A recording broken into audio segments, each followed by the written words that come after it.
नमस्कार दोस्तों, आप सभी का स्वागत है एक नए वीडियो के साथ, जिसमें हम पढ़ेंगे गणित की शिक्षण विधियाँ जो रीट लेवल फर्स्ट और सेकंड दोनों के लिए समान रूप से उपयोगी रहेगी। इसमें 3 टॉपिक पढ़ेंगे हम। गणित का अर्थ, फिर पढ़ेंगे गणित की परिभाषाएं, जिसमें से एक क्वेश्चन एग्जाम में ज़रूर पूछा जाता है और आज हम इन परिभाषाओं को शॉर्ट ट्रिक माध्यम से याद करेंगे। और फिर हम पढ़ेंगे गणित की प्रकृति। उससे पहले जो गणित की शिक्षण विधियां हैं उसका पाठ्यक्रम क्या है, उसमें से 8 से 10 क्वेश्चन पूछे जाते हैं, तो उस पाठ्यक्रम के बारे में थोड़ा डिस्कस कर लेते हैं। शिक्षण विधियां, इसमें हम 3 पार्ट में पढ़ेंगे। सबसे पहले पढ़ेंगे गणित विषय, फिर हम पढ़ेंगे शिक्षण और 3 नंबर बिंदु हम पढ़ेंगे शिक्षण विधियां। जो सबसे पहला पॉइंट है गणित विषय यानी सब्जेक्ट के बारे में पढ़ेंगे। फिर पढ़ेंगे शिक्षण यानी टीचिंग के बारे में, कैसे टीचिंग करवाई जाती है, और लास्ट में रहेगा शिक्षण विधियाँ। तो गणित विषय में पहला पॉइंट रहेगा गणित का इतिहास क्या है, अर्थ क्या है। फिर रहेगा 2 नंबर गणित की परिभाषाएं। 3 नंबर में पढ़ेंगे गणित की प्रकृति या विशेषताएं। फिर पढ़ेंगे गणित का महत्व और 5 नंबर पॉइंट गणित की भाषा और 6 नंबर पॉइंट रहेगा, 7 नंबर पॉइंट रहेगा सामुदायिक गणित। फिर टीचिंग के बारे में देखते हैं, तो टीचिंग का अर्थ पढ़ेंगे। फिर पढ़ेंगे टीचिंग की परिभाषाएं यानी शिक्षण की परिभाषाएं, किस किस ने क्या परिभाषाएं दी है। फिर पढ़ेंगे शिक्षण के चर यानी विद्यार्थी, पाठ्यक्रम और शिक्षक। फिर पढ़ेंगे शिक्षण के प्रकार। फिर हम पढ़ेंगे शिक्षण के उद्देश्य। फिर पढ़ेंगे शिक्षण की व्यूह रचना क्या है, किस तरह से पाठ की योजना बनाई जाती है। फिर पढ़ेंगे शिक्षण सूत्र और लास्ट में पॉइंट रहेगा शिक्षण को प्रभावित करने वाले तत्व। तो आप भी इन टॉपिक्स को साथ साथ में नोट कर सकते हैं, नोट्स बना सकते हैं। और 3 में हम पढ़ेंगे शिक्षण विधियाँ यानी शिक्षण विधियों का अर्थ पढ़ेंगे। फिर पढ़ेंगे शिक्षण विधियों की परिभाषाएं, कौन कौन से मनोवैज्ञानिक ने कौन कौन सी परिभाषाएं दी है। फिर पढ़ेंगे शिक्षण विधियों की मान्यताएं और लास्ट में रहेगा शिक्षण विधियों का प्रकार। जो 8 टाइप की जो शिक्षण विधियाँ हैं वो पढ़ेंगे। सबसे पहले पढ़ेंगे आगमन विधि, 2 नंबर पढ़ेंगे निगमन विधि, ये दोनों एक दूसरे के विपरीत है। फिर पढ़ेंगे विश्लेषण विधि, 4 नंबर रहेगा संश्लेषण विधि, इन दोनों को एक साथ पढ़ेंगे।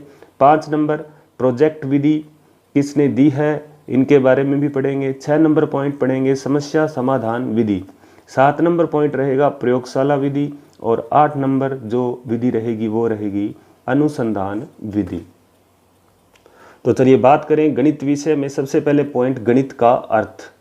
गणित का अर्थ जो है वो भारतीय दृष्टिकोण से देखा जाए तो गणित संस्कृत भाषा के गण धातु से लिया गया एक शब्द है जिसका अर्थ होता है गणना करना। और पाश्चात्य दृष्टिकोण से देखा जाए तो इंग्लिश के वर्ड मैथमेटिक्स जो वर्ड है वो ग्रीक या यूनानी भाषा के मैथमेटा शब्द से लिया गया। ये किस वर्ड से लिया गया? मैथमेटा ग्रीक भाषा का एक वर्ड है जिसका अर्थ होता है गिनती करना या गणना करना। तो आप भी साथ साथ में नोट्स बनाइए। चलिए जी, अब पढ़ते हैं अपने गणित की परिभाषाएं जो एक बार पढ़ेंगे और आज ही इनको याद करेंगे और मुझे विश्वास है कि आपको आज याद करवा दूंगा। सबसे पहले है विज्ञानों में गणित को सर्वश्रेष्ठ बताया है, यह परिभाषा दी है वेदांग ने। अब वेदांग से याद रख सकते हैं वेद। हिंदू धर्म में 4 वेद होते हैं और वो अपने आप में क्या होते हैं? सर्वश्रेष्ठ होते हैं। तो इस तरह से याद रख सकते हैं विज्ञानों में गणित को सर्वश्रेष्ठ बताया है। सर्वश्रेष्ठ क्या है? 4 वेद है, वेद से वेदांग। ठीक है। दूसरी परिभाषा है गणित एक पत्थर के समान विषय है। यहाँ ये वर्ड नोट कर लेंगे, पत्थर, और यह परिभाषा किसने दी है? हब्स ने। हब्स से याद रखेंगे हैम्बर। हैम्बर क्या होता है? पत्थर को तोड़ने के लिए काम आता है। तो यहाँ याद रख सकते हैं गणित एक पत्थर के समान विषय है। जब भी परिभाषा में पत्थर आ जाए तो याद क्या रखेंगे? हैम्बर। हैम्बर से हब्स, तो इसने परिभाषा दी है।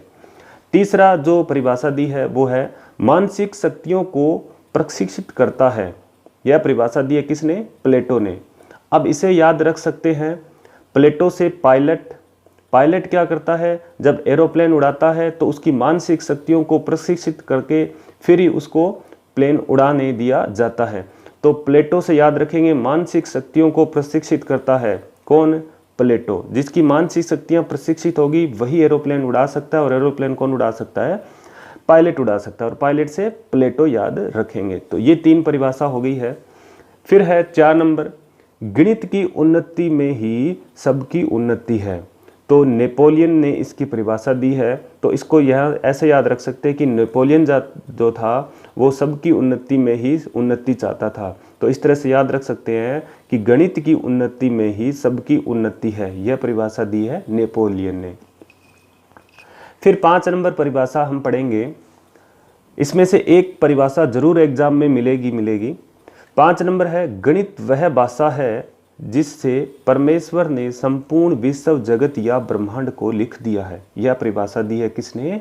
गैलीलियो ने। गैलीलियो से याद रख सकते हैं गैलीलियो दूरबीन, और ब्रह्मांड से याद रख सकते हैं जगत या ब्रह्मांड। जगत या ब्रह्मांड लिखा हुआ आ जाए परिभाषा में तो परिभाषा क्या होगी? गैलीलियो। गैलीलियो से गैलीलियो दूरबीन। दूरबीन किस लिए काम आती है? ब्रह्मांड में चांद, तारे और इनको देखने के लिए एक दूरबीन होती है। तो याद रख सकते हैं कि गणित वह भाषा है जिससे परमेश्वर ने संपूर्ण विश्व जगत या ब्रह्मांड को लिख दिया। ब्रह्मांड को लिख दिया। ब्रह्मांड में कितने क्या है उसको लिखने के लिए कौन सी दूरबीन का यूज किया जाता है? गैलीलियो का। तो याद रख सकते हैं यह परिभाषा। फिर है 6 नंबर परिभाषा क्या है? गणित सभी विज्ञानों का सिंह द्वार व कुंजी है। अब यहाँ परिभाषा दी है किसने? रोजर बेकन ने। तो रोजर बेकन से याद रख सकते हैं रोज बैंक। रोज बैंक के सिंह द्वार पर ताला लगा के जो बैंक मैनेजर है वो कुंजी अपने पास रख लेता है। तो इस तरह से याद रख सकते हैं, जब भी आ जाए सभी विज्ञानों का सिंह द्वार, यानी द्वार पर ताला लगा के कुंजी अपने पास रख लेता है। कौन? Bank manager. रोज बैंक के आगे। रोजर बेकन से याद रख सकते हैं रोज बैंक के आगे।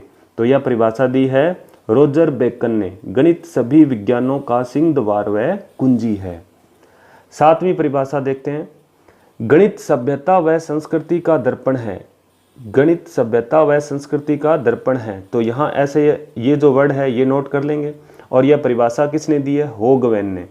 होगवैन से याद रख सकते हैं स्कूल की जो वैन है, स्कूल वैन जो है बच्चों को ले जाने के लिए, उसमें साइड में क्या होता है? दर्पण लगा होता है। उस दर्पण से ड्राइवर क्या करता है?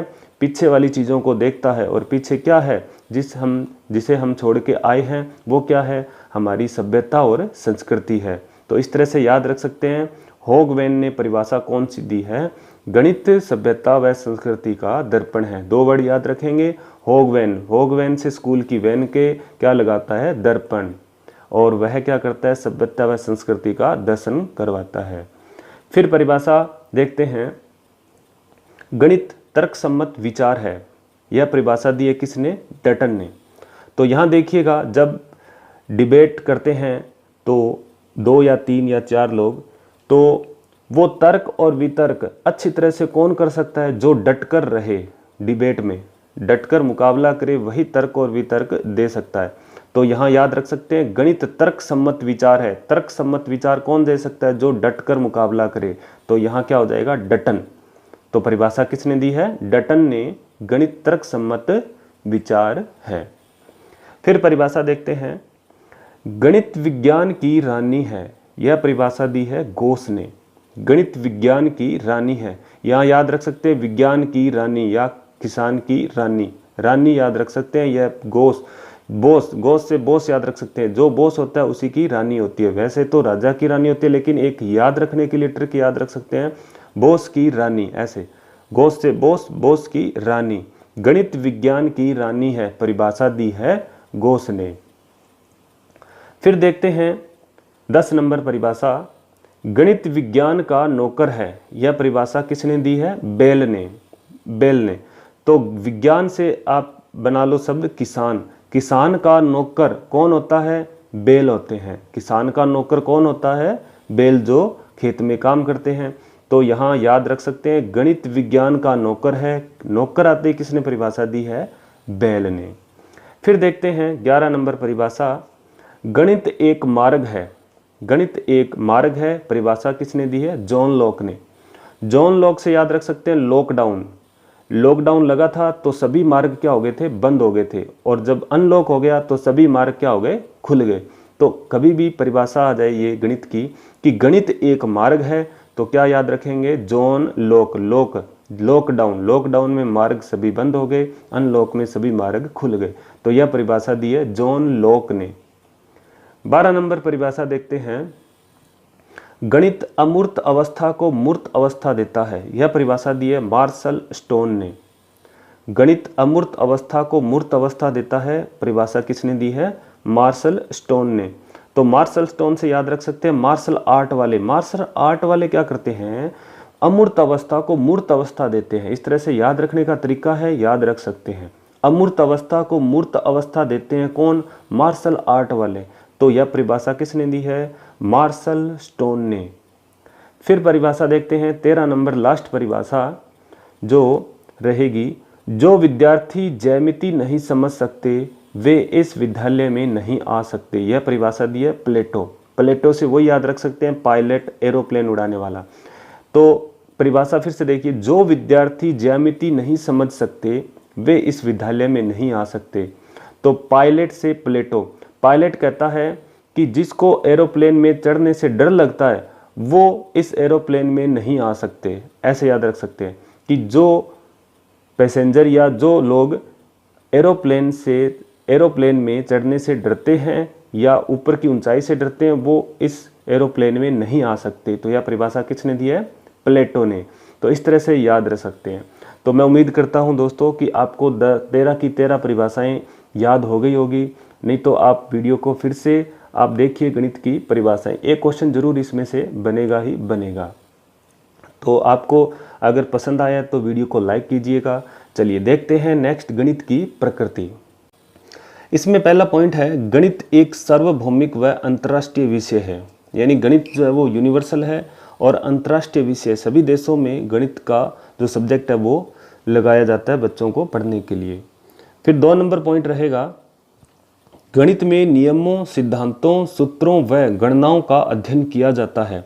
तो गणित में क्या करते हैं? सूत्रों का अध्ययन किया जाता है, उदाहरणों से सूत्रों को स्थापित किया जाता है और सूत्रों से जो क्वेश्चन है वो सॉल्व किए जाते हैं, और सिद्धांत भी होते हैं तो इनका अध्ययन किया जाता है। 3 नंबर पॉइंट है, गणित एक तार्किक विषय है। अब तार्किक विषय क्यों है? क्योंकि इसमें मापन, गणना, परिणाम, परिमाप, दिशा आदि ज्ञात किए जाते हैं। तो गणित एक तार्किक विषय है। इसका रीजन है, इसका मापन किया जाता है, इसमें गणना की जाती है, परिणाम है, परिमाप है, दिशा है, आदि ज्ञात किए जाते हैं। जिस तरह से जैसे उत्तर दिशा में 20 किलोमीटर चलने पर फिर दाएं मुड़कर दक्षिण दिशा में 30 किलोमीटर चलने पर, तो इस समस्या का समाधान किससे निकाला जाता है? गणित से। तो इसलिए गणित एक तार्किक विषय होगा। फिर 4 नंबर रहेगा पॉइंट, गणित विषय में क्रमबद्ध बाध्यता व सुव्यवस्था का विशेष महत्व होता है। तो बिल्कुल सही बात है, जब हम a + b का होल स्क्वायर करते हैं या फिर अपने कोई क्वेश्चन करते हैं 2x + 2y का होल स्क्वायर, तो इसको एल्जेब्रिक फॉर्मूले से सुव्यवस्थित तरीके से इसको ओपन किया जाता है, फिर नेक्स्ट स्टेप किया जाता है, फिर नेक्स्ट स्टेप किया जाता है, यानी सीधा आंसर नहीं बता सकते। जिस तरह से साधारण ब्याज ज्ञात किया जाता है या चक्रवृद्धि ब्याज किया जाता है ज्ञात, तो 10th या 9th या जो स्कूल के जो बच्चे होते हैं उनको जब क्वेश्चन किया जाता है तो डायरेक्ट वो आंसर नहीं बताते, वो एक सुव्यवस्थित तरीके से उस क्वेश्चन का आंसर निकालते हैं। तो यही रहेगा, गणित विषय में क्रमबद्ध बाध्यता व सुव्यवस्था का विशेष महत्व होता है। 5 नंबर बिंदु रहेगा, गणित विषय या गणित की विषय वस्तु में सहसंबंध का विशेष महत्व होता है। यानी गणित जो है वो हर सब्जेक्ट के साथ क्या रहता है? कोरिलेशन में रहता है। तो गणित की विषय वस्तु में सहसंबंध का विशेष महत्व होता है।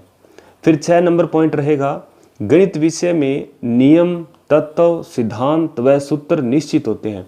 तो सब्जेक्ट में रूल जो है वो बिल्कुल रहेंगे, साथ में एलिमेंट कौन कौन से हैं, उसके सिद्धांत कौन कौन से हैं और सूत्र कौन कौन से हैं वो निश्चित होते हैं।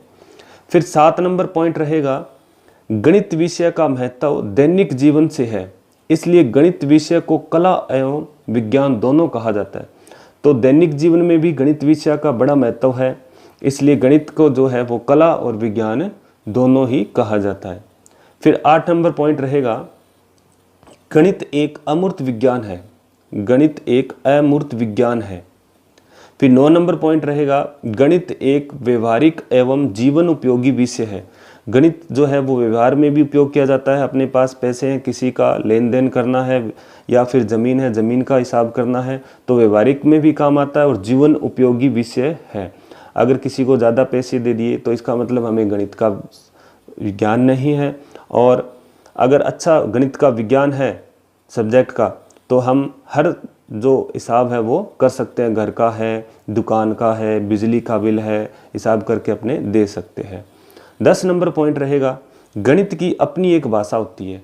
बिल्कुल सही बात है, गणित की एक अपनी भाषा होती है। जब क्वेश्चन करते हैं तो उसकी लैंग्वेज में बोला जाता है, जैसे 2x + y = 20 कांस्टेंट है, तो ये एक लैंग्वेज है, क्या है, गणित की है एक लैंग्वेज। फिर 11 नंबर पॉइंट रहेगा, गणित की भाषा सांकेतिक, सुपरिभाषित व स्पष्ट होती है। गणित की भाषा सांकेतिक होती है। सांकेतिक का मीन यहाँ है, जैसे लंबवत का ये संकेत आ गया, इक्वल का संकेत आ गया, त्रिभुज का ये संकेत आ गया। त्रिभुज बोलेंगे त्रिभुज, लेकिन ये सिंबल बना देंगे, त्रिभुज हो गया। बोलेंगे योग करना तो ये समेशन लगा देंगे, या फिर माइनस करना तो माइनस का सिंबल लगा देंगे, या फिर कहेंगे कि 2 लाइनें पैरेलल है तो पैरेलल की इस तरह से क्या कर देंगे, संकेत दे देंगे। तो गणित की भाषा क्या है, सांकेतिक है। बोलते हैं समांतर, समांतर के लिए क्या करेंगे, ये सिंबल लगाएंगे, और बोलते समांतर है, सिंबल लगा दिया तो सांकेतिक हो गई। और सुपरिभाषित है और क्या है, स्पष्ट होती है। तो ये रहा गणित की प्रकृति और विशेषताओं के बारे में। तो दोस्तों आपको वीडियो कैसा लगा, और अच्छा लगा हो तो वीडियो को लाइक कीजिएगा, और चैनल पर पहली बार है तो इसे सब्सक्राइब कीजिएगा। मिलते हैं नेक्स्ट वीडियो में, तब तक के लिए जय हिंद, जय भारत।